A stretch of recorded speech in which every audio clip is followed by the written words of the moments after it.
And we are on the air. Hi, folks. This is Dr. Kat Schreier, founder of WaterCitizen and your host for The Water Show. We've made it. We're on air. A little late start, but that's all good. We tried a couple of different ways of getting on. We tried Blab. We're now back on Hangouts. And you out there in the ether can see us at watercitizen.com/thewatershow. Oh, I've got my little sign here. watercitizen.com/thewatershow. And catch us every week. Our water commitment for the White House had World Water Day. We all had a chance to make our water commitments. And our water commitment is to bring you an amazing show called The Water Show, exclamation point. The exclamation point is part of the name, every week for the next year. So this is one of our first shows, and it is going to be an amazing, amazing show because we have there's an enormous event coming up in Washington, D.C. next week. I'm going to go ahead and show you what that is. It's called Water Week. Water Week is an event that has a whole bunch of different organizations. Let me try that one more time. There we go, this one. Let me go back to the main screen. So Water Week is an event that has really evolved over the last several years that brings together some of the top water and clean water, formerly known as wastewater, and stormwater organizations to jointly talk to folks on Capitol Hill, the federal agencies, and each other. And like I said, it has evolved over the years, and we are very fortunate to have 3 of the host organizations represented here today. We have Beata Wright from Water Research Foundation, who is the newest addition to the Water Week team. We have, this is not Kathy, looks like Kathy, but his name says Kathy, but this is actually Alan Vickery from, who is the head of the Government Affairs Committee for Water Environment Federation, the largest, I think I have that right, Alan? The largest water association. It's all of the clean water, wastewater, although as you'll hear from folks, there's now the one water concept that everybody does everything, but in fact some people do a little more. So all waters are equal, but some waters are more equal than others depending on which organization you happen to be with. If you're with a drinking water organization, you do more drinking water, but you also deal with wastewater and water reuse, if you're, etc. Anyway, they'll be able to explain it better than I will.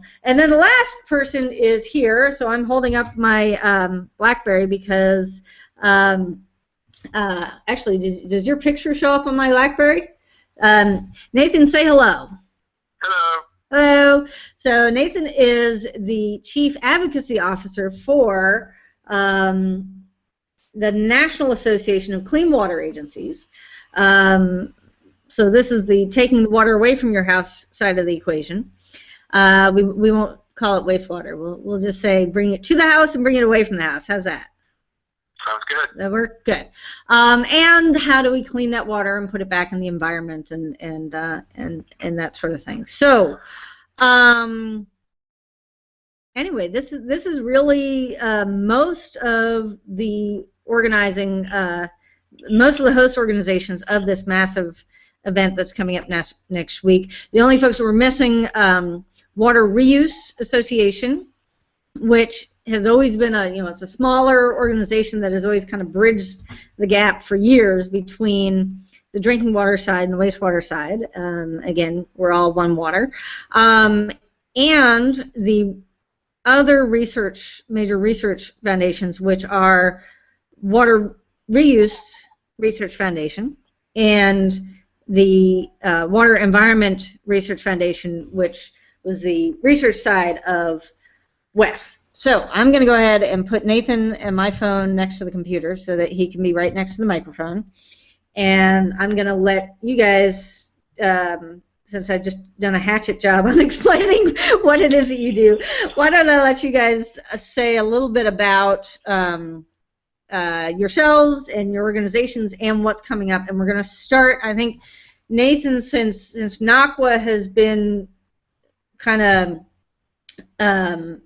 if I'm not mistaken, this year NACWA is sort of taking the lead on a lot of the organization and setting up the programs and that sort of thing.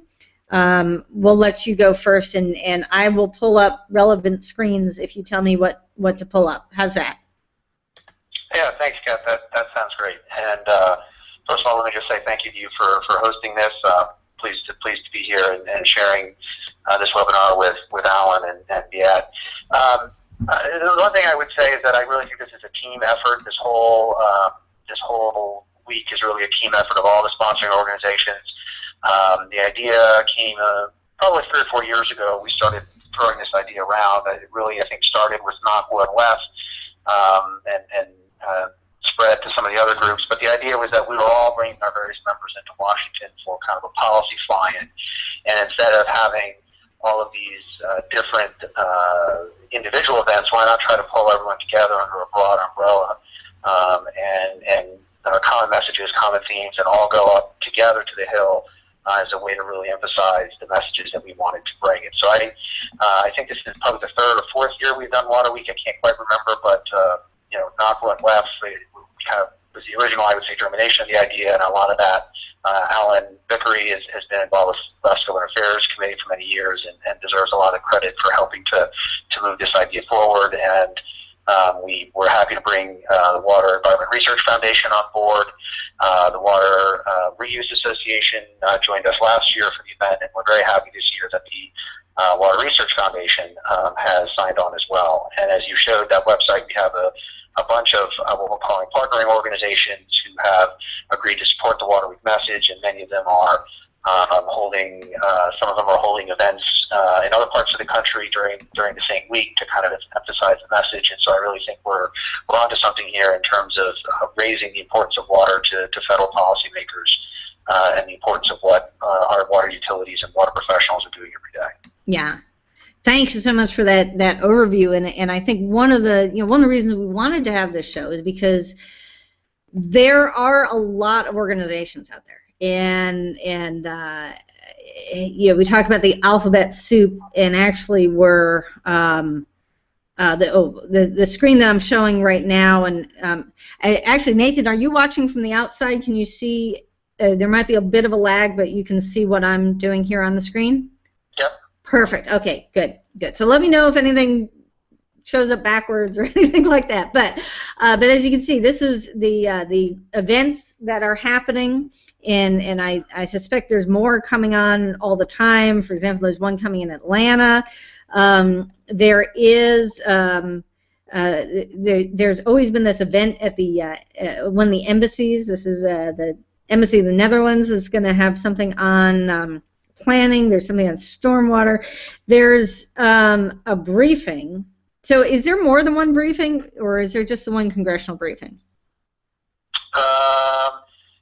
There's not an official briefing that I'm aware of next week as part of Water Week, but there's a lot of other activities going on the Hill, and there's an expo on the Hill that Right. Alan can probably speak to a little bit more that WEF is helping to organize, which is going to be a great opportunity to really educate some of our elected officials on the good work that our water professionals are doing every day. Right, and that expo, I'll pull that up also, and then Alan, I'll let you introduce yourself and some of the things that you're involved with for the organization.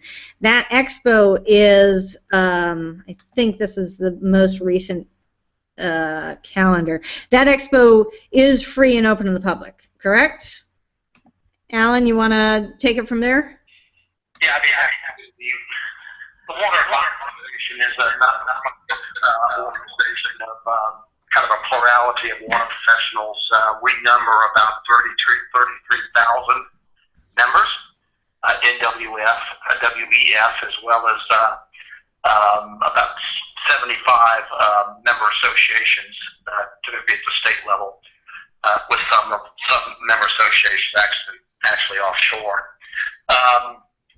Nathan did a nice job of kind of overviewing really what Water Week is all about, and I think the point I think to leave behind is I think we all understand that there are so many organizations focused around water that anything that we can do together to provide that one voice on water issues on Capitol Hill, it makes us all more effective.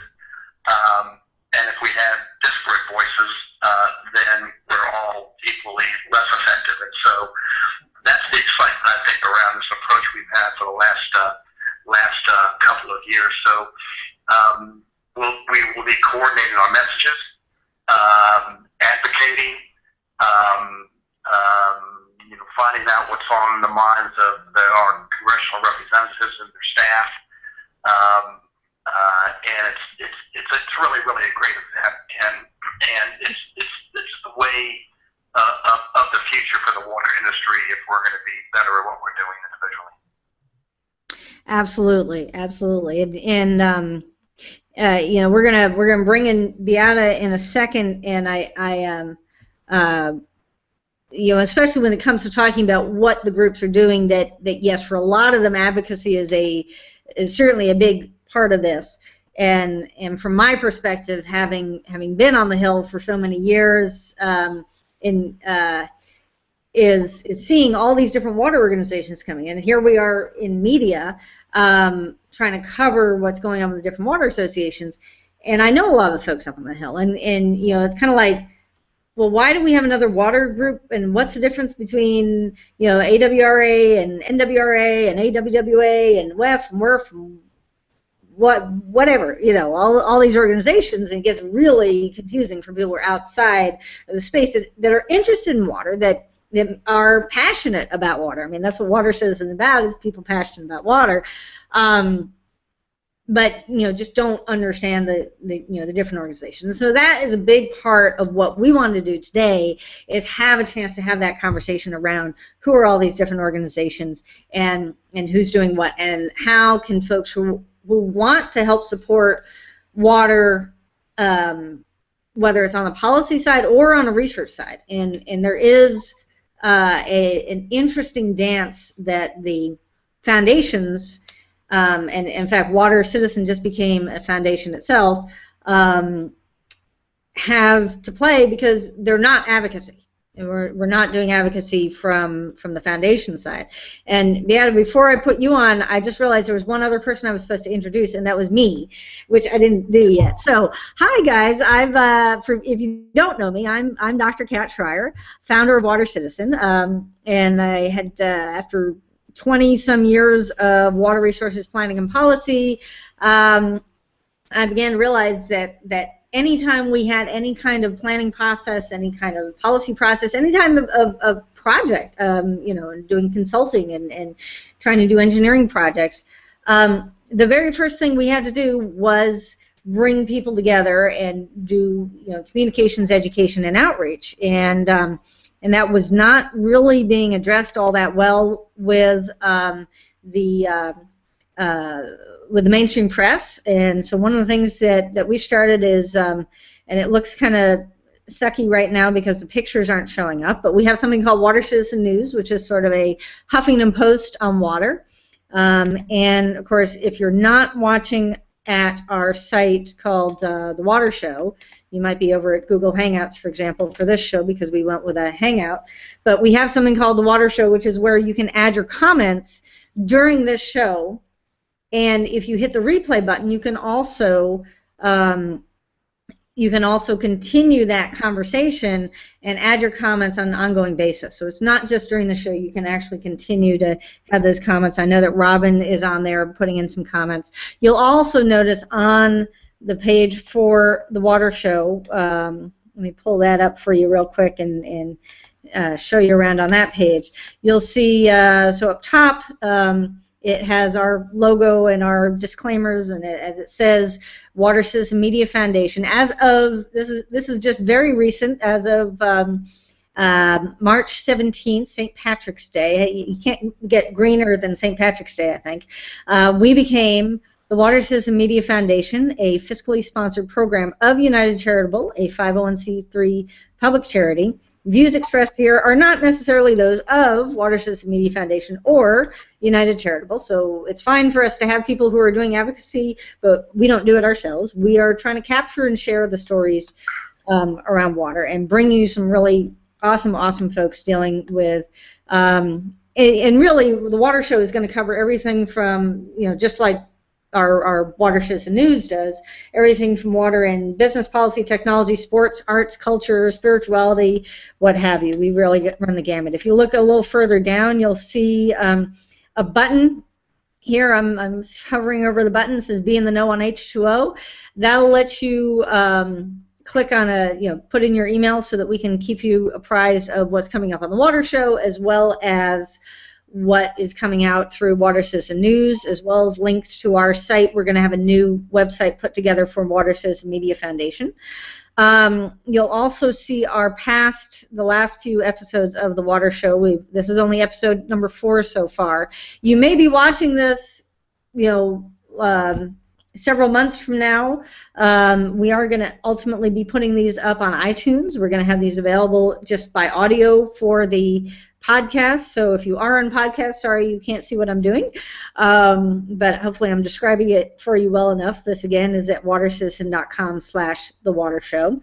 And so this is an opportunity to bring people together the way historically in the planning space we would do in person, and typically there's a joke over at Department of Interior. It says, welcome to Interior, here's your plane ticket.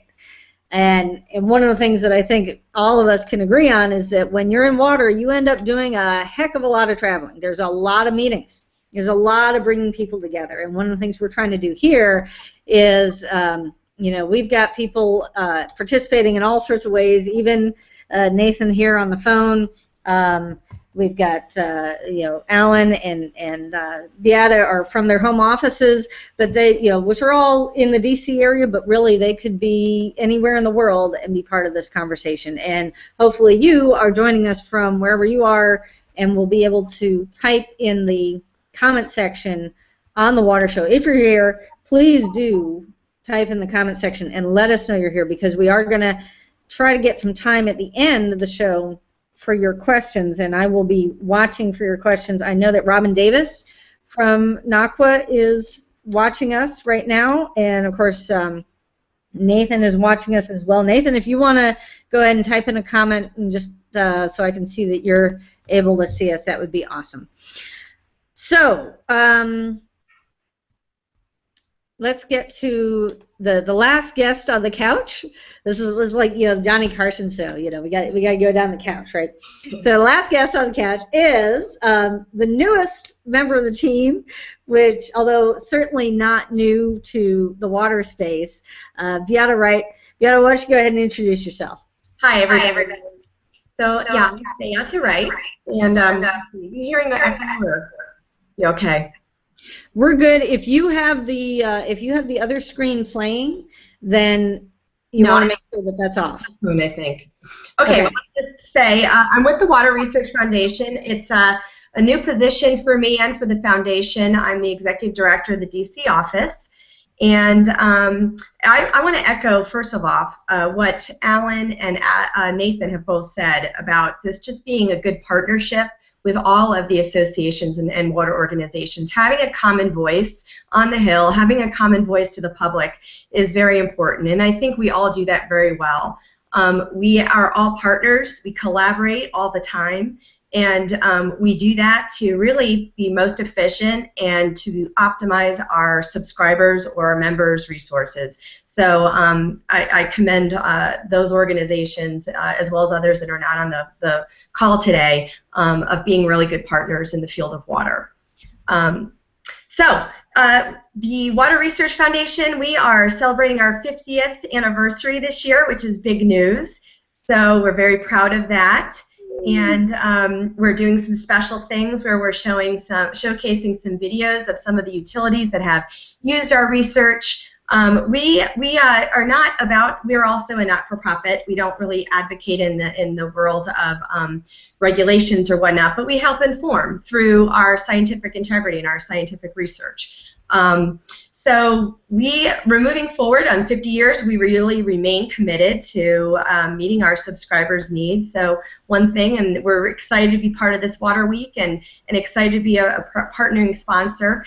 And even though we, for the last 20 years, have been doing some projects in non-traditional drinking water topics like wastewater and reuse and desal and stormwater, we've spent over $69 million on those topics. We probably have never done a very good job talking about that work. So our board about 3 years ago said, you know, we need to do a better job talking about it, and we need to expand that research agenda. That's what our subscribers, our members need. It's one water. We all know that. WEF talks about that. AWA talks about that.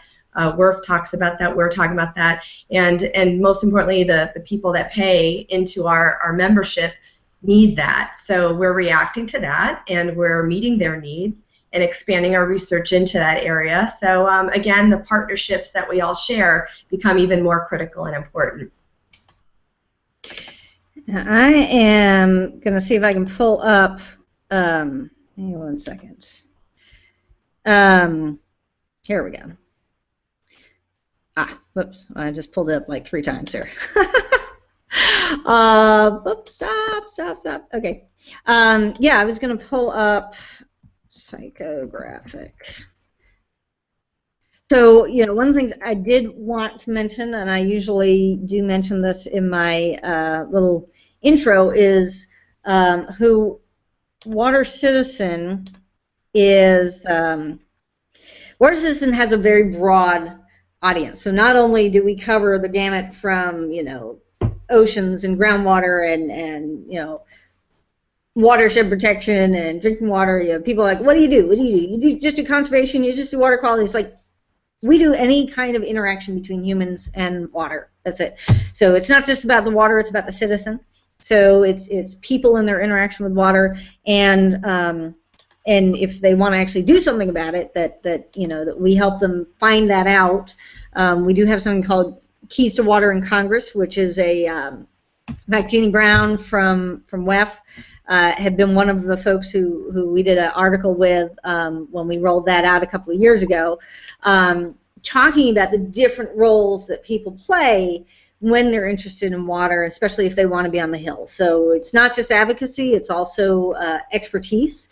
Often experts like those at WEF, like those at the Research Foundation, will be asked to come testify or you know, formally testify or informally, say if there's a briefing or something like that. And what is it? It was advocates, activists, and experts. Those were the 3 roles that we identified. So advocacy, actually, Alan, why don't you explain what is the official term of advocacy, and Nathan, I'm sure you can jump in on this also. What is the difference between lobbying, advocacy, and just having a conversation with a member of Congress or an agency? I think Alan muted himself there. Yes. You want to start first, and then Nathan, you might have something to say on that also. Yeah, you use the term advocacy, but it's my preferred term is probably education, and the line between advocacy and education is not real clear. But you know, as nonprofits, we have to be very careful in walking that line. So that's the way we'll term it. Just like NACWA, members of staff will approach our respective organizations and seek input. The federal agencies such as EPA or the United States Geological Survey or Interior, will approach us. We will comment on proposed regulatory rulemakings, so it's kind of a broad spectrum.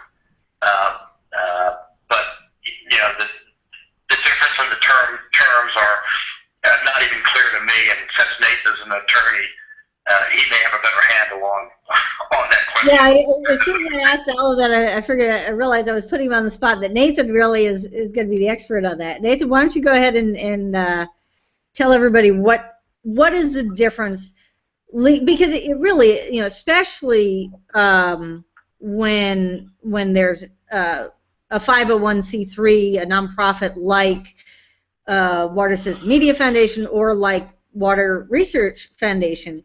I mean, we actually have some constraints on advocacy, when we can do it, how much we can do it, and that there really is a difference between education and advocacy. Why don't you field that one for us?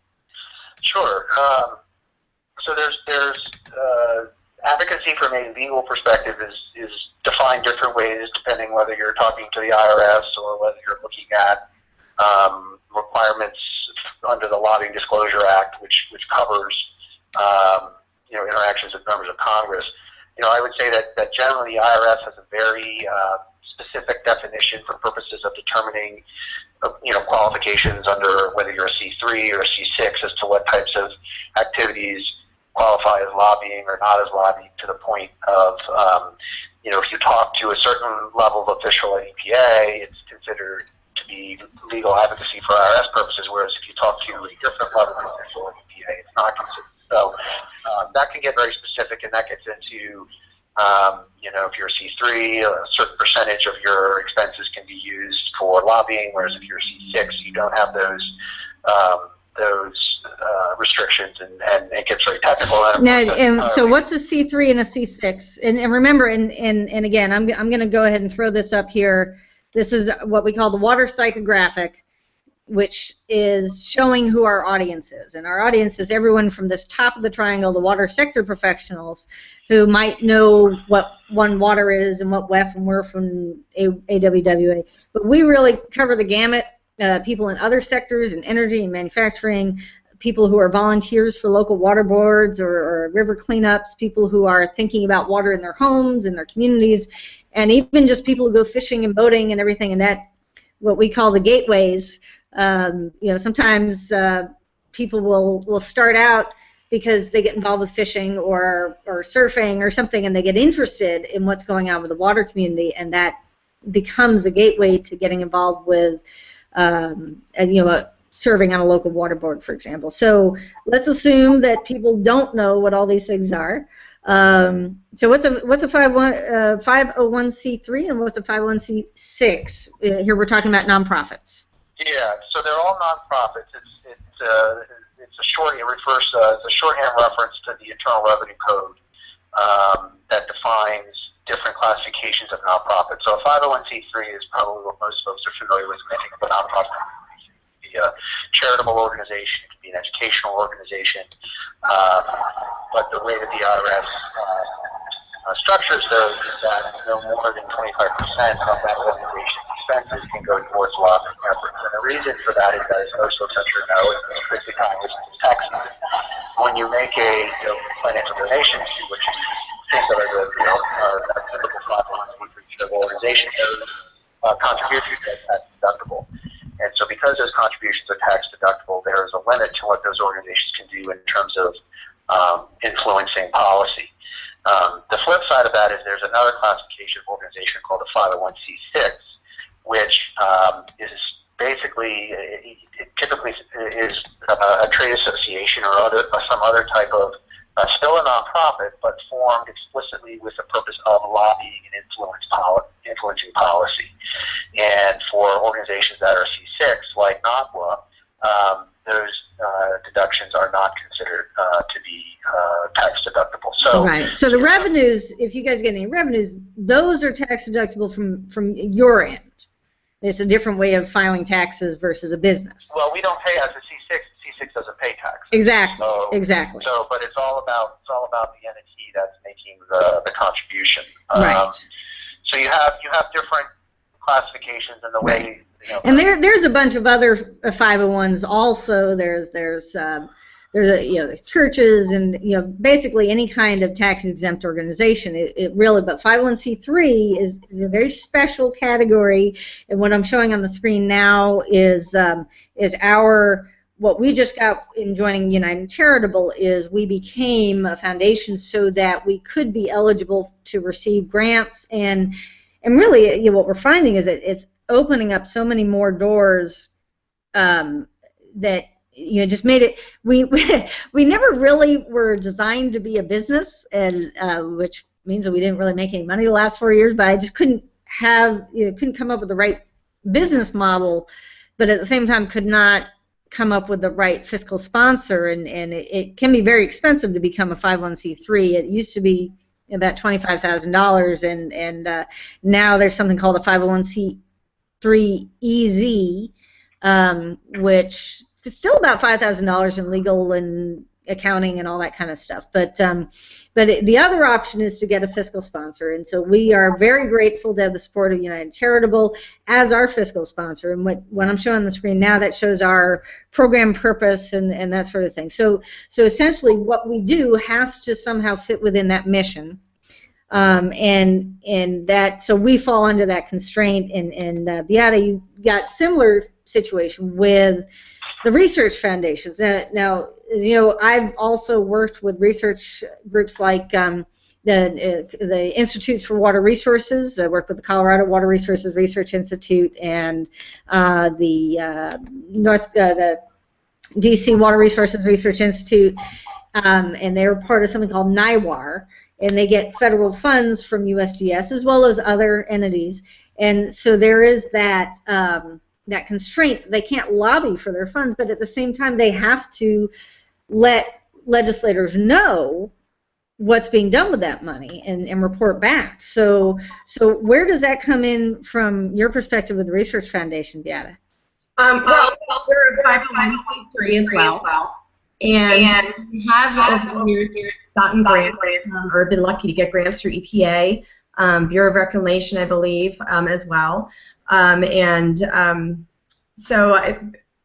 but actually a lot of the grant stuff, it's been difficult. The federal money is difficult to get as of late. The pie has been smaller, and so that is definitely something that is of a little bit of a concern, because it actually helps fund research, and so puts a little bit more of a burden on our subscribers, our utility subscribers for the most part. So we definitely are looking to hopefully diversify some of that federal grant money, so that's something I'll be working towards this year. Actually, I had a conversation earlier today with Jeff Mueller from WEF, and actually, we've been following, and if you go to WaterCitizen News, you'll see a lot of stories about the water clusters and LIFT, and in fact, we had something called the Water Innovation Nation Year-End Celebration, where we had a real live Shark Tank with Sudhir Murthy from DC Water, who's been very active with both I guess that was WEF. But so, can you tell us about LIFT, or Alan? Who do you know? Who'd be the best person to talk about LIFT? Probably Alan. Alan, you got it. Tell us about LIFT.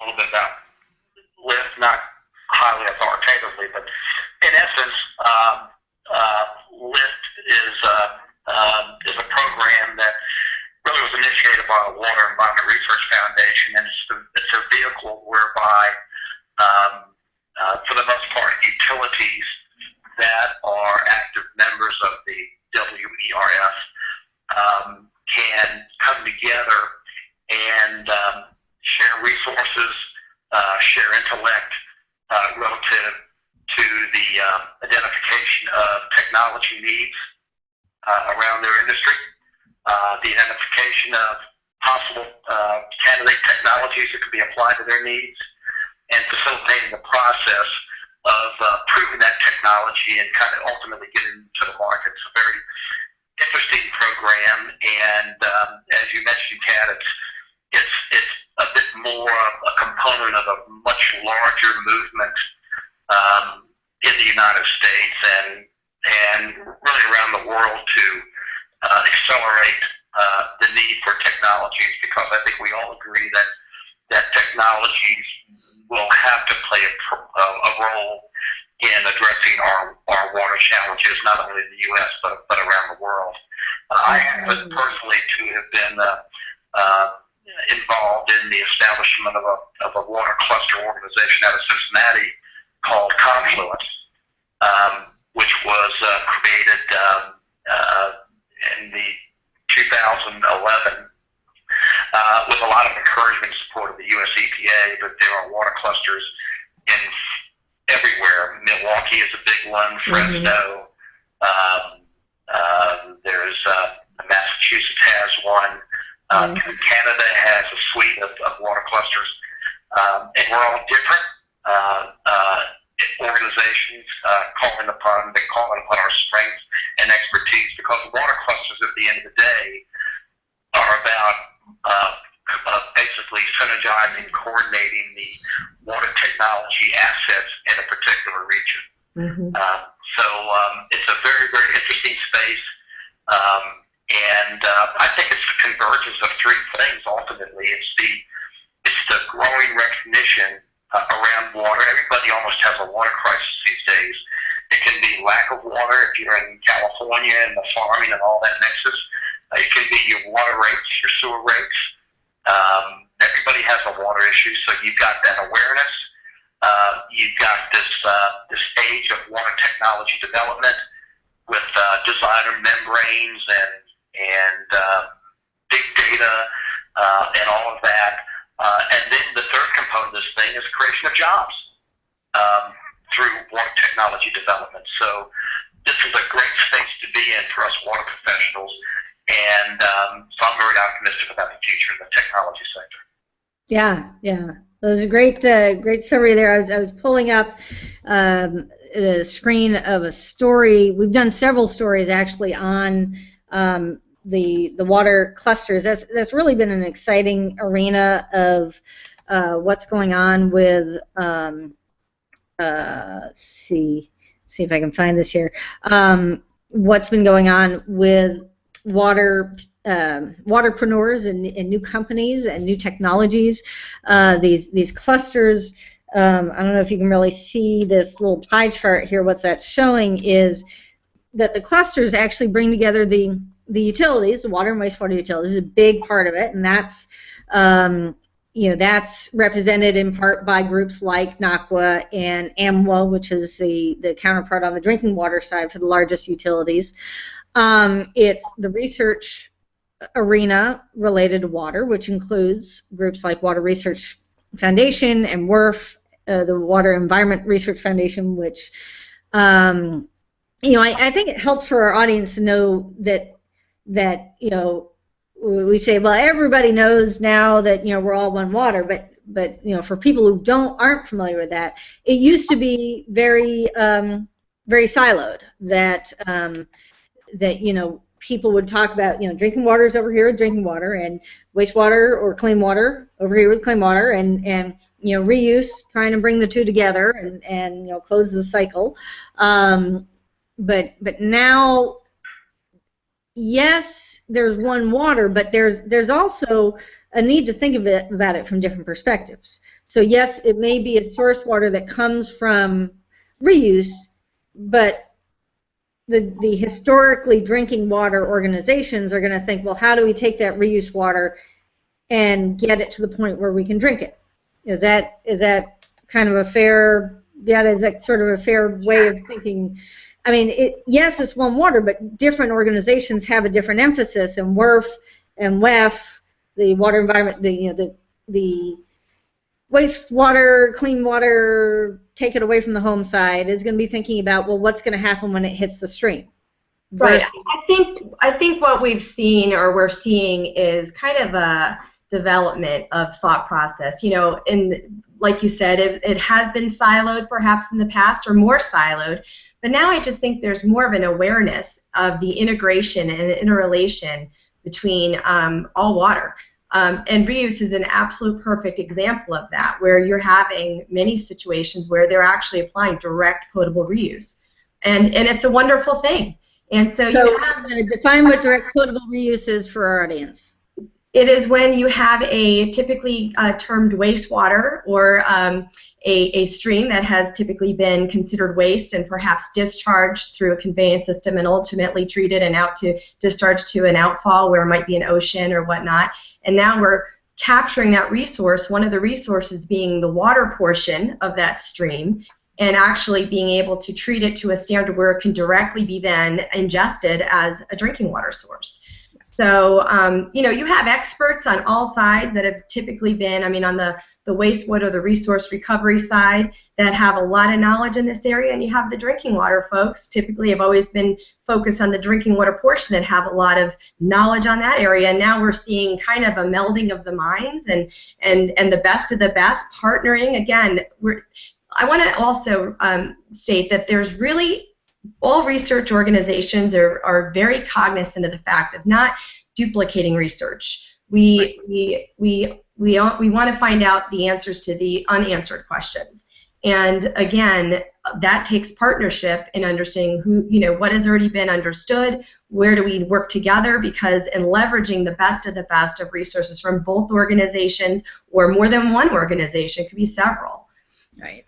And one of the cool things about LIFT is, so first of all, that LIFT includes the folks at WEF, so the Water Environment Research Foundation, historically the wastewater side, the folks from Water Research Foundation, which used to be called AWRF, the American Water Works Association Research Foundation, which, you know, one group we haven't mentioned in this conversation, and I hope they're not upset with me for not inviting them earlier, because I didn't actually realize that they were going to be here the same week, because in the past there have been years that the clean water and drinking water sides have been at the same time. And in fact, we're in the process of putting together a story, we'll have it out later this week, that traces the history of these congressional visits or agency visits, or Washington, what's called a fly-in, when people fly in from all over the country to talk about these issues. And there have been times when the largest drinking water entity, which is American Water Works Association, and the largest clean water, wastewater entity, Water Environment Federation, flew in at the same time and had something called Water Matters, and then split, and AWWA had their fly-in earlier in March, whereas NACWA, which is the largest of the municipal, the city drinking water providers, or sorry, clean water services providers, they met later with Water Environment Federation. Hopefully I'm getting this all right. I have it all written up. You'll see it on WaterCitizen News coming up. You know, and that's when people started really saying, let's all figure out a way to get everyone together at the same time. And a lot of major announcements have come out around that, like the WaterWorks report, which was a big announcement of the economic benefits associated with water projects. But also this thing with the clusters that you know, that is really about not just doing research for the sake of doing research. It's research to be integrated into the water and clean water, wastewater utilities, the sanitation utilities. And often the questions that have to be answered are not just physically can we do it, scientifically, technically can we do it, but there's also questions about regulation. There's also questions about policy. There's also, you know, public perception questions. You know, certainly when we talk about direct potable reuse, one of the biggest holdups for that was this toilet to tap public perception kind of ick factor, right? Or the yuck factor. So how does that?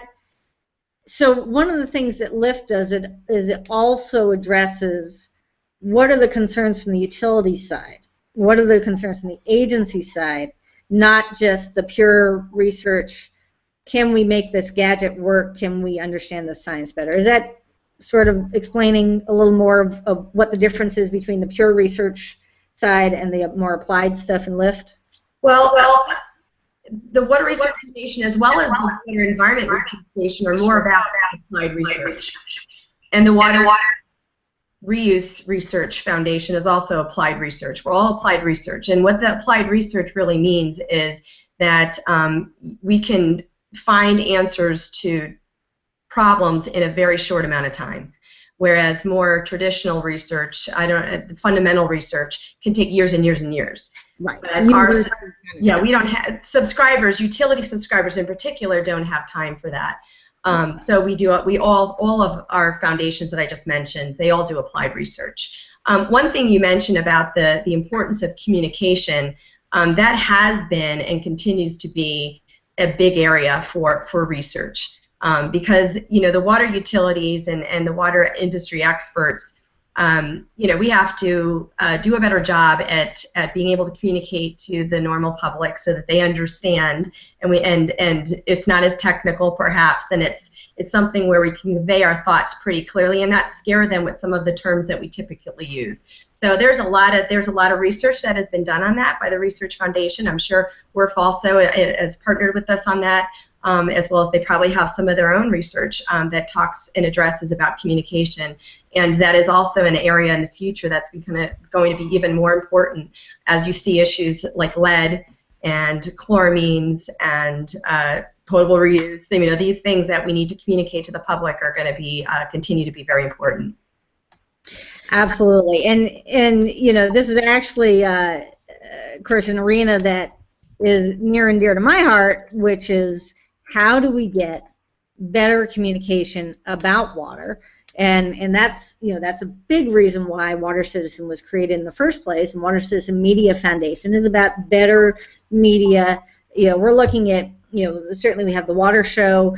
Normally, the kinds of discussions that we're having today you might get like 30 seconds on the evening news to try to explain all of this, right? Right. I mean, how much time do you get on a local news show or an interview with Washington Post to actually talk about what's going on with the water utilities and the clean water utilities? Now, another part of this is that there's communication. There's communication. I mean, we talked about this, the psychographic showing. I lost the psychographic here, but we talk about showing the different types of publics that are interested in water. And yes, there is this general public, and one of my least favorite terms in the water industry is when they talk about the great unwashed, which I think is so insulting. But it's, there's a lot of intelligent people who are really interested in water, but just don't, that's not their job. That's not their everyday life. So, it's not about dumbing it down. It's about putting it in, in appropriate terms, explaining what you mean, not getting into the alphabet soup too much. And also, yes, please. I was going to call on you next, Nathan, because this is your arena. I think you're really onto something here on the communication front. And one thing I would just say, and I think the importance of this year's Water Week and the timing is that the situation in Flint, I think, has really brought the issue of water infrastructure front and center in the public mind in a way that we have not seen in probably over 20 years. And it's not only now the public is starting to pay attention to these issues and think more about pipes that are underground that oftentimes just are, out of sight, out of mind, but we're seeing policymakers in Washington suddenly paying attention to water. As an example, we have had more bills related to water infrastructure introduced since the 1st of January in the United States Congress than we've seen, in the last 2 Congresses almost combined. I mean, it's really funny the amount of attention that water issues are getting in the Capitol Hill. Next week, we have all of these great water professionals in D.C. That is so important for us to get up there and not only remind them of what we're doing every day, but we need to start holding these lawmakers to account so that 6 months from now or 12 months from now, when Flint's maybe not so much public, in the public eye, that the commitments and the statements that these lawmakers have made about the importance of water that we hold them to account. So figuring out how we as a water sector communicate that message is very important, and we've been working very hard in kind of developing that. We're going to have some, a one-pager to leave behind, other things that we're developing for folks for Water Week next week to use. And that's a really critical time for us as a sector to take advantage of the opportunity that we have to make sure that they're not just paying lip service to water because of what happened in Flint, but that we're actually going to hold these lawmakers to account and force them to deliver on their promises going forward. Perfect. Thank you for bringing that up. I'm glad you brought up the F word first, the new F word in water, because it is absolutely critical to talk about Flint, and it really has shifted the attention. And hopefully in a constructive way. And actually, for folks who follow WaterCitizen News, one of the pieces, I had the privilege of being at the White House, the Water Summit at the White House. It really provided an opportunity to elevate, not just from the administration perspective, but they invited a lot of organizations to make their commitments and announce those commitments on World Water Day, and have a dialogue about water. And one of the pieces was the congressman, and Nathan, you're going to have to remind me of his name, but it was, the guy not only represents Flint, he grew up in Flint. He's lived in Flint. Congressman Kildee. Thank you. So Kildee got up, and they had, out of the 3-hour event, they had about 20-30 minutes of an interview, a one-on-one interview, of really, what are the impacts when things go wrong? And sometimes, there's a lot of, safety factors and things that as engineers and policy makers, and lawyers and everything, people are as careful as possible to have things not go wrong. Because when things go wrong in water, you're dealing with lives and livelihoods. Right. And I think that's something that's really important for people to remember is, nobody does something wrong in the water space. Typically, it's not, there's, the James Bond movies about doing things to your water and whatever, and, but people do things with the best of intentions that sometimes do not have the best of results. I think that's a way of putting that. But since we're talking about Flint, how do people handle, how does the industry handle when things go wrong? Obviously, I think everyone agrees that in Flint, things went wrong, like badly. What is the response from the industry, and what is the response from Congress and the agencies, and how does that get addressed? Who wants to go first? And Nathan, I'm pulling up your picture so that we can see you while you're talking. Do you want to handle that, Nathan? Well, sure. I'll take first crack at it, but I'm sure the others have some thoughts too. Yes. I think that the challenge for the water sector with Flint is first and foremost, obviously, there were some very bad decisions made at multiple levels, both at the local level, the state level, and federal level. And so first and foremost, we need to be focused on responding to the citizens of Flint, ensuring that everything is being done in as timely a fashion as can be done to provide them with safe and healthy water and a reliable system. I know that particularly our friends on the drinking water side, NACWA and WWA, have been working very hard on that. The entire sector put out a joint statement back in February where we all committed to that process. And so I think first and foremost that HC has been the reaction to the sector.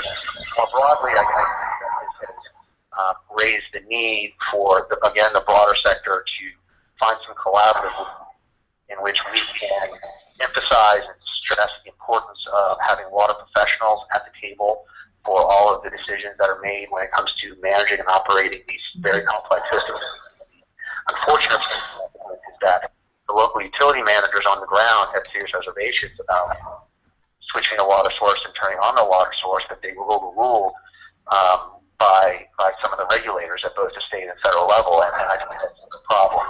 And so, as a sector, to emphasize the importance of our water professionals who do this every day, being empowered by their local political leaders and their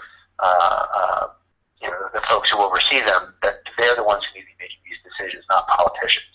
But the other thing I think is that it has presented an opportunity within the broader national context really reinforce to the public and policymakers how vital our water infrastructure is. And I think that's what you're seeing the organizations coming together next week to do. And part of that is a funding message. Part of that is reminding Congress at a federal level that we need more funding for the water state revolving fund, for the drinking water state revolving fund, key funding mechanisms for utilities, and we need more money for water research to figure out are there new and innovative and perhaps cheaper ways to deal with lead pipes.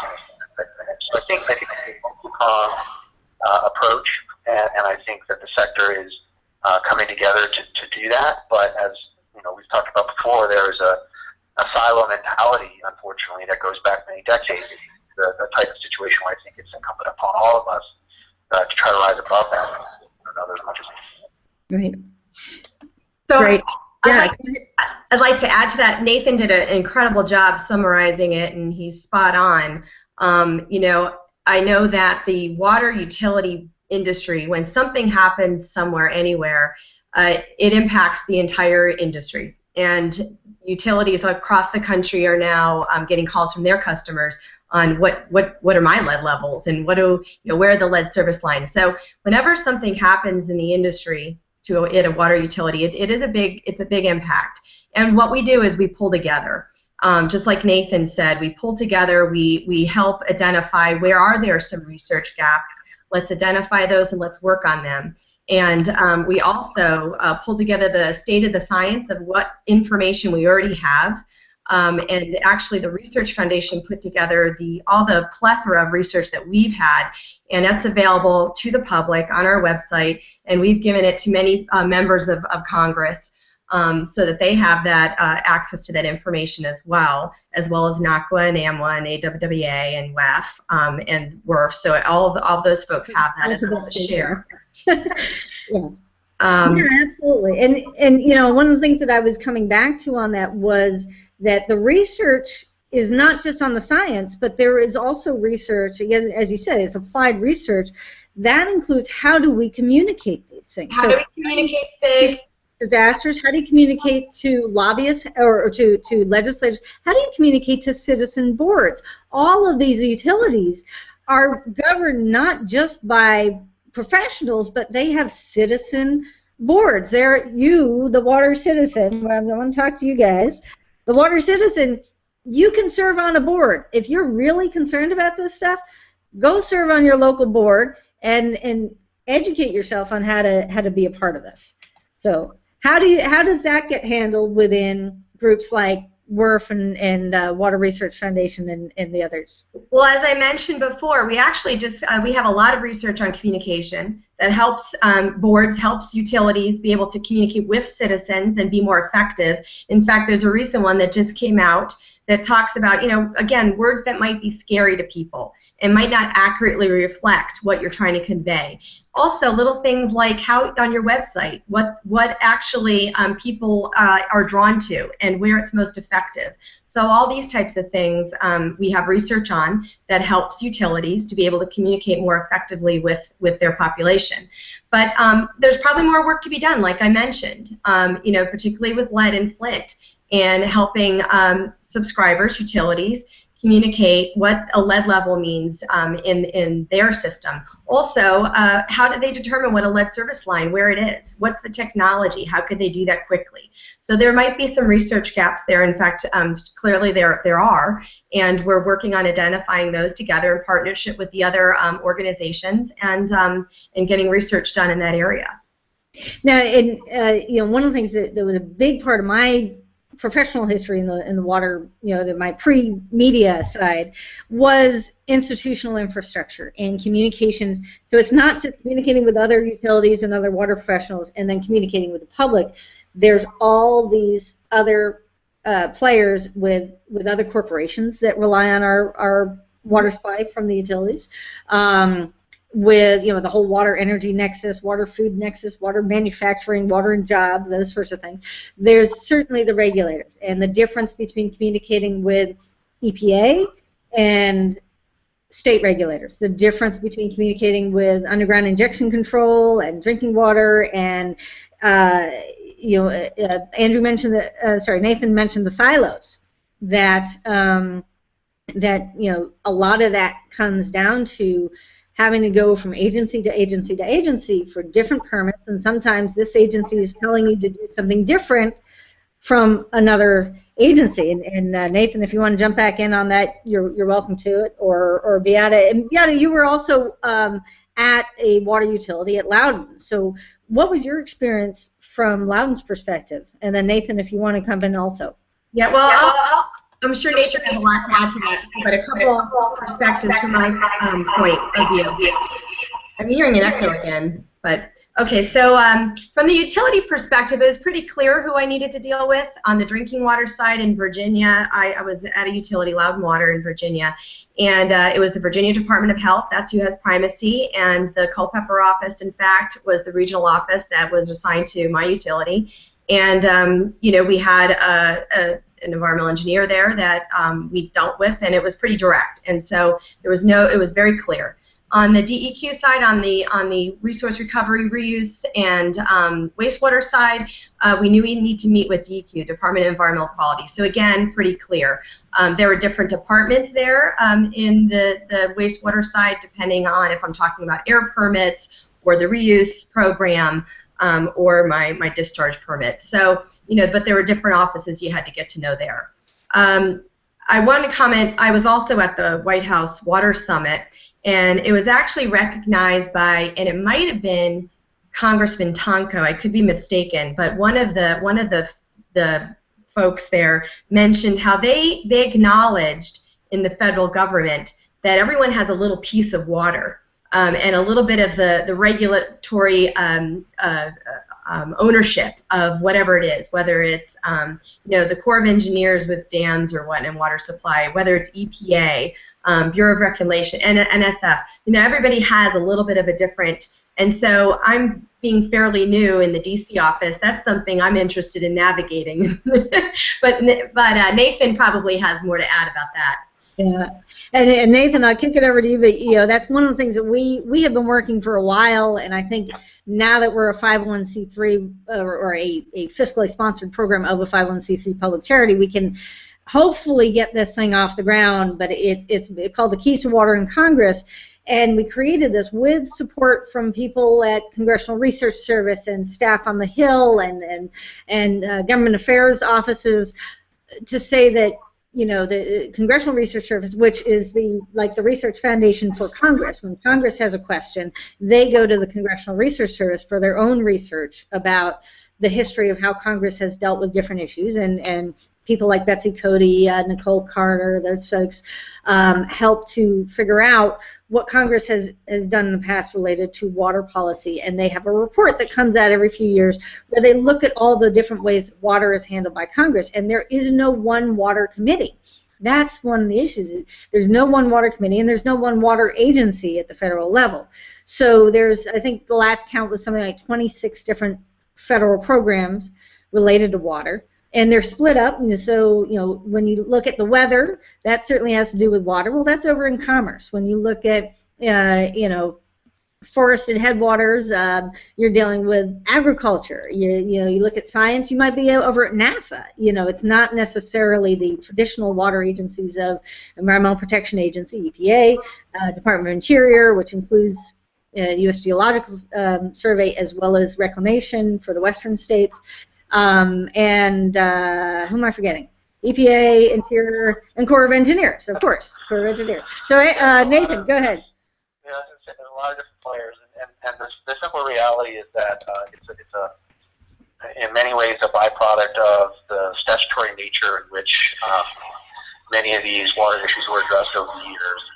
And as anyone unfortunately knows, once a bureaucracy is formed and you start to have bureaucratic interests that have their turf that they're in charge of, it's very hard to change that. I think that ultimately what we're interested in at NACWA, and I think a lot of folks in the water sector are interested in moving forward, is you know, the whole discussion about one water, and we all know as a practical matter that's how it's viewed, that's how the public views it.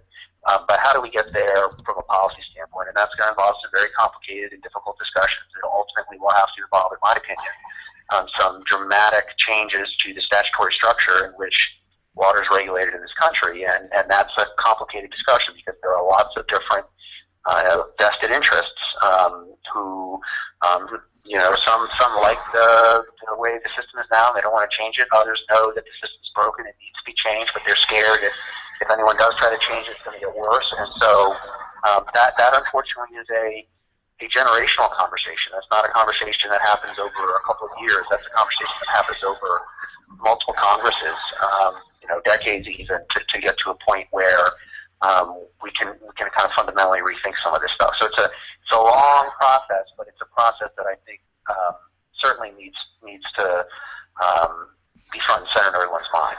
I want to be mindful of time because we're just over an hour now because we started a little late, and we'll keep going for a while. And I haven't really even had a chance to look for comments, but we're getting into some really meaty stuff here. And one of the points to make is about the generational aspects. And at a future date, I think it would be very helpful to talk about the fact that the organizations that are involved with Water Week, and that also includes with AWWA, a lot of the players are changing.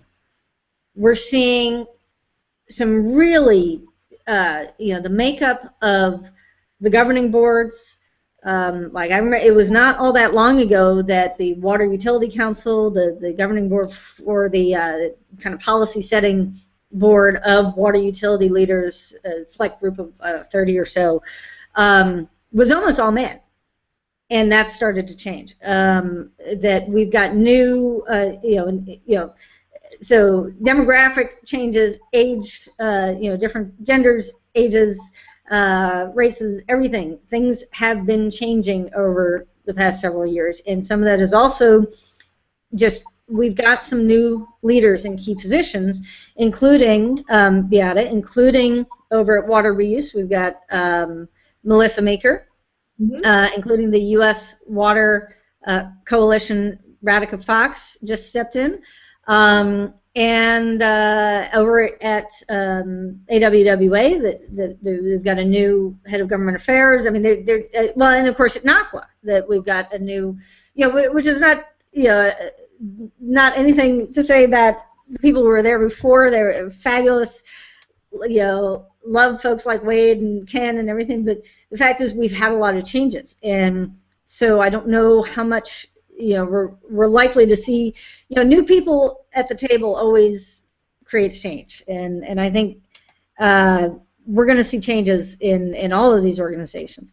I did want to jump back to the conversation we had about, the different silos, and of course the agencies are also undergoing a lot of changes, and the new.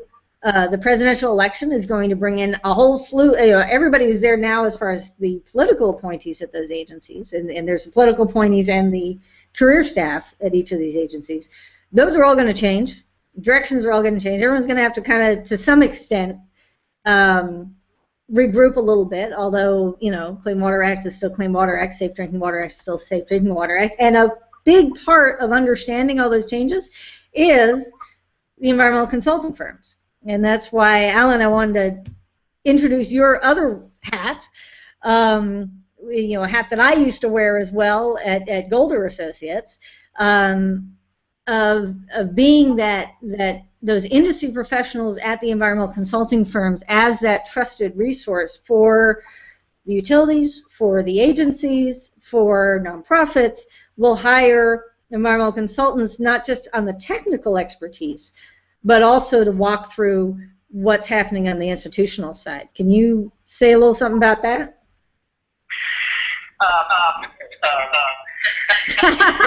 Not to put you on the spot, but what is that role of the environmental consultants? Yeah, the consulting field is probably not atypical to many other industries, or banking.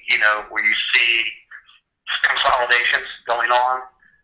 My firm, Stantec, just acquired a fairly large firm, announced the acquisition of a firm by MWH, which is a pretty large firm, and we're going to bring them on to our operations. But I think that's the trend, not only in the consulting side, but in a lot of business, in a lot of businesses. And I think, but one of the challenges I think that we have in the consulting field, and I have been in this field only for about 3 years. I had a long career with the Ohio River Valley Water Sanitation Commission, and only moved here to the private sector 3 years ago. And you know, it's very clear to me that what we all struggle with is the ability in our firms to truly integrate internally. I happened to have had the pleasure, and I think Nathan, you were there, attending the NACWA mid-year meeting, and there were some really interesting discussions there about if we're going to really restore the nation's waters, we have to truly look at the entire stream, you know, as opposed to, you know, the waste streams going into the stream or the biology in the stream. You really have to find a way to really understand the total dynamic of a stream. And the Clean Water Act isn't inclined well to do that. For the federal legislations are siloed. All of our organizations are siloed. And I think we have a real transition. Well, I would look at it as an opportunity, quite frankly, to press not only for us in the consultant field internally, but you know, for all the kind of the overarching entities in water, you know, the regulatory sector and the research sector, to truly be bold here and find the means to crosstalk and integrate. We talk a lot about it, but I think we're still not really good at it. But on the other hand, you know, water is everywhere, and it's used for everything. I mean, from fighting fires to baptisms. And when when we're dealing with a commodity that is so valued and so diverse and so everywhere and so local, it's a space that's very, very hard to, you know, talk about in simple terms. Yeah.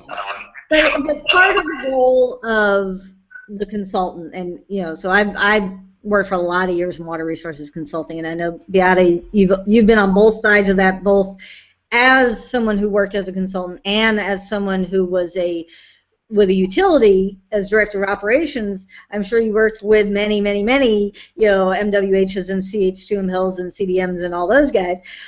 Another whole alphabet soup there. But so, I mean, as a utility, your job, I mean, and I think it might help also to explain what a utility is as sort of not quite public and not quite private and has its own special little magical entity itself, but essentially their job is to do either, you know, providing drinking water or providing sanitation services or a combination. In a lot of cities, actually, you know, we talk about the associations being separate, but for a lot of water providers, you know, especially municipalities, have both drinking water and wastewater. So you might see the same person on the board at different times of Water Environment Federation and AWWA because their utility does both. And then when they want to do something, especially something innovative, they often will turn to a consulting firm and say, you know, find out what everybody else has done, find out what the agencies want us to do, and do some of that recon before they actually have a sit down with an agency. Is that fair to say, or how would you put that? Yeah, I think on the utility side, when I wanted to hire a consultant, it was for one of two reasons. One, I either just didn't have the time to address an issue, or I didn't have the expertise in my company, you know. So that's why you hire the consultant.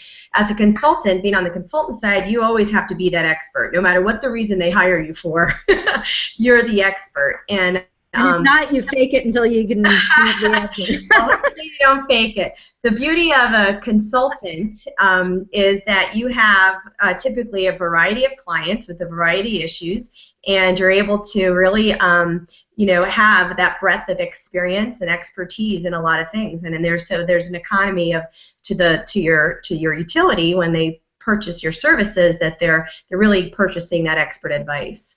And so that's what you try to do. Well, half joking about the faking, but the fact is that a consultant is in a different position from a utility, as you know, often, especially if they're in a public agency utility, and there are private water utilities and there are public-private combinations and things like that. But if a utility officially has a conversation with a regulator, that has a different connotation than if a consultant sees the regulator at a luncheon and says, you know, hypothetically speaking, if a water utility wanted to do X, what would you say? You know. Right. So when I was a consultant, there was, depending on the client and the relationship with the regulator, you either always, no matter what, you always got the client engaged either as the direct person to talk to the regulator or part of the conversation. Sometimes the utility would say, you know, I'm very comfortable with you talking to the regulators on our behalf, and then you do that as a consultant. Other times the utility point of contact would be that main point of contact, not the consultant. So it really depends on the people that are engaged on that topic and the relationships that they all have with the regulator. But by and large, most utilities want to have that conversation directly with the regulator, or at least be with their consultant, because they're the ones that are the utilities responding to their customers, which is the public. The consultant's the hired gun.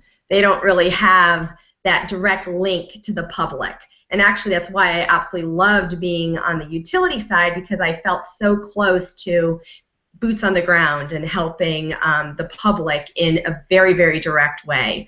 Not to say that I didn't enjoy the consultant side, because, again, having that bank of resources in my company to be able to really help the utility was also very rewarding. So we're all together in this. We all work together. It's a big team. Yeah. Well, and I think that's another piece of, you know, it kind of brings us close to a wrap, and I'll have each of you kind of give us some parting thoughts, because we are getting close to, I said we wanted to stop about 7:30, and we're there now.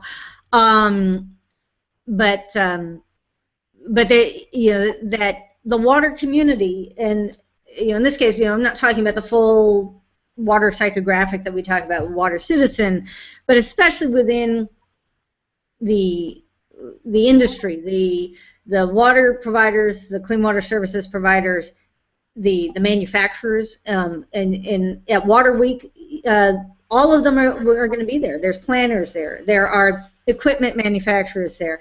The expo, if you're interested in new technologies, go to the expo. It's free. It's at the Rayburn Building on Capitol Hill. We'll put it on our site. You can go also to waterweek.us and get all that information. But that's a great way to find out, you know, the cool gadgets, as well as some great case studies. It's really important, I think, for utilities. One of the first questions I always ask, and this is part of where I got so good at storytelling or story capturing, is anytime a utility wants to do something new, the first question is, well, what is everybody else doing? And not just everybody, but those utilities like us. So Loudoun might not look as closely at Phoenix as they would at Fairfax, you know, at somebody who is in a similar climate or a similar size or a similar type of treatment system or what have you. That's part of a consultant's job also, is to try to find those stories, try to find those case studies, try to find those examples, and tell them in a way that people can actually use that information.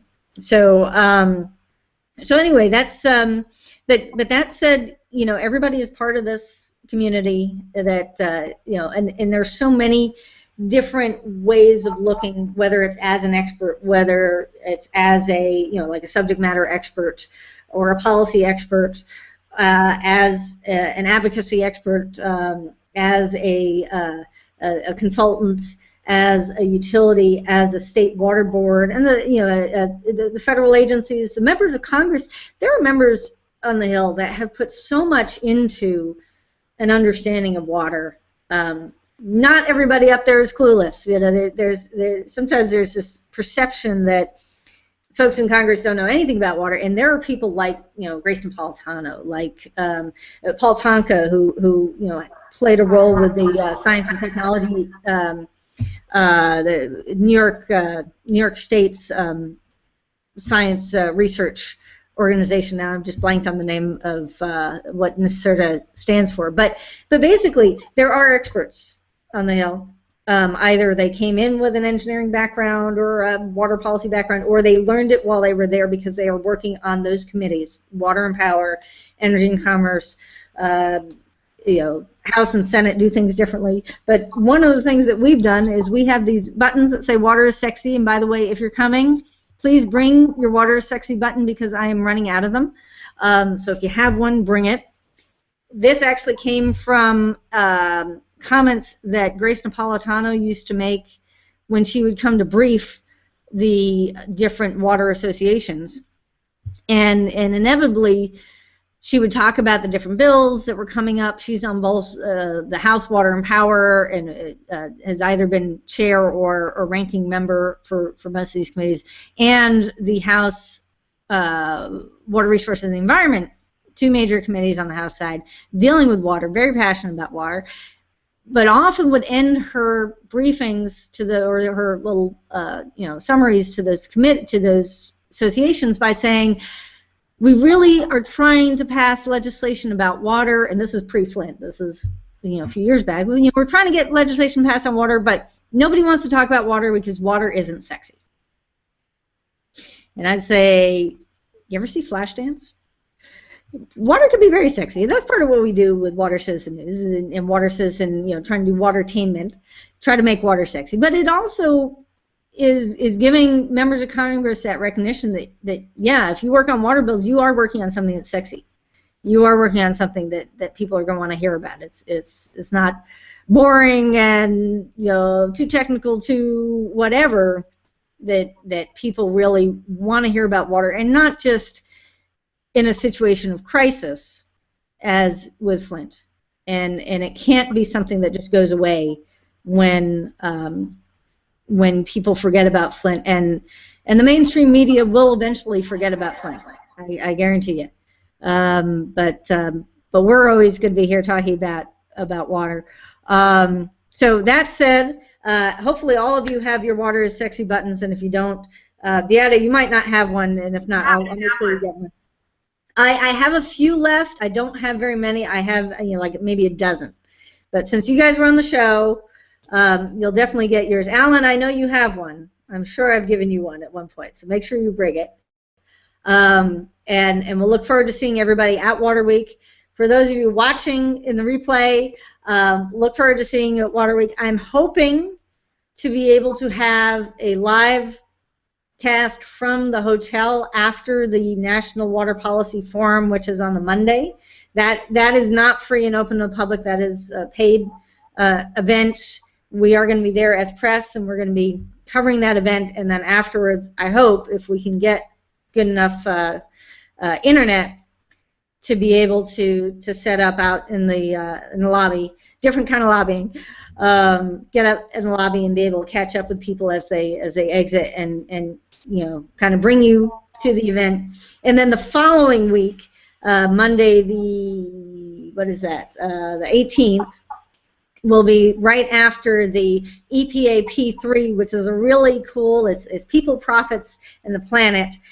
They have student teams from all over the country doing stuff for sustainability, including a lot of water events. And I am pleased to announce that I am going to again be a judge for the American Society of Civil Engineers Sustainability Committee Award for the National Capital Region for the best team for a sustainability project for developing countries.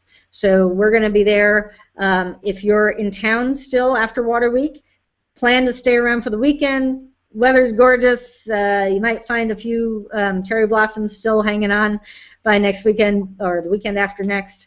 But go to the convention center and check out what these kids are doing as junior waterpreneurs and other sustainable entrepreneurs. And so join us next week. Join us the following week.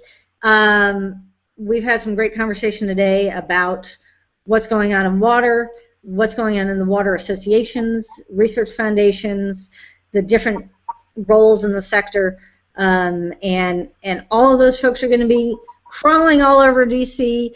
A week from today, they'll be here. So let me get some parting thoughts. Who wants to go first? Who wants to give a little wrap?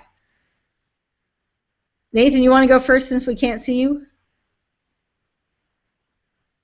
Sure. Go for it.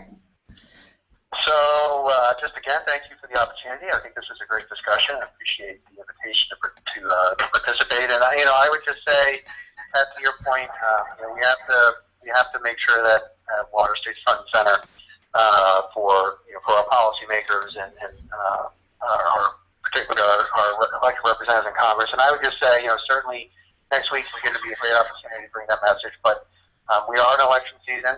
We are going to have an election in the fall, and one way or another, we're going to have a new president and a new Congress come January of next year. And I think that is a really important thing for all folks who care about water to remember, because it gives us an opportunity to reintroduce ourselves and our issues and the importance of what we do every day to a new set of policymakers and a new set of folks who will be making decisions going forward. So I think that we'll start with a good foundation next week, but this effort needs to carry on and carry on next year because that's the only way we're going to make sustained change. Absolutely. Well put. Who wants to go next? Yeah, you got it. I'll go. Also, thank you for having me. Pleasure to be part of the show, and looking forward to Water Week next week and being part of that one united voice. And I think we need to Nathan's point, continue to raise awareness on a continual basis and talk water. Thank you. Excellent. And bring us home, Alan. Yeah, well, again, it's also been my pleasure to be part of this webcast. We have phenomenal challenges, but even greater opportunities ahead of us in this era of awareness of the importance of water. I think for everybody listening in, I have a very small homework item for everyone, and that is to learn where your water comes from. And the answer is not the tap. It comes from some place before it comes to the tap. So for everybody out there, do your best to learn where your water comes from, and when it leaves your house, to understand where it goes. And I think if you can just do that, I think you're going to be a much better water advocate, because at the end of the day, those of us that are on the professional sector, we could never do what really needs to be done within our professional sector. We're only going to be able to accomplish what we need to accomplish when all of us, literally all of us, get involved and get interested and become supportive of where we need to go. So take that homework assignment, and I think the world will be much better off in the water world. So thanks again for the opportunity to be here. Very well put, and anything that the WaterCitizen Media Foundation can do to help with that. We see media as a form of education, and especially for adult education, that is really critical, that we're not just looking at educating kids, that's important, but that there are adults and new adults all the time who are trying to understand more than just more than a soundbite. These can be complex issues. There are complex. Hang on